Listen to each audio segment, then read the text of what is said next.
এত ফালতু ছবি এখনো বাংলাদেশে হয়, এটা না দেখে বুঝতাম না অ্যাকচুয়ালি। এত ফালতু, পুরো West of money, West of time. কেমন কেমন দেখে এইটা রিভেন্স কিভাবে নিব বুঝতে পারতেছি না। আমরা তুফান দেখে ফেলেছি, অনেক হাতে সময় ছিল, মার্কেট বন্ধ, ঘুরে ঘুরে চিন্তা করলাম একটা ছবি দেখি। আমার 5 বছর বেশি ফালতু দেখেছে। আমার 5 বছরের বাচ্চা বলতেছে আম্মু ফিল সো বোরিং।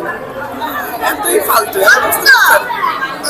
মানে পরিচালক, আমি আমার হাজবেন্ডকে জিজ্ঞেস করতেছিলাম যে এই ধরনের ছবি কেন পরিচালক করতেছে, আর কেন টাকা ওয়েস্ট করতেছে, কেন মানুষের সময় নষ্ট করতেছে, আর কিছু না। এইটাই আমি বিজনেস করি, আমার একটা বিউটি সেলুন আছে।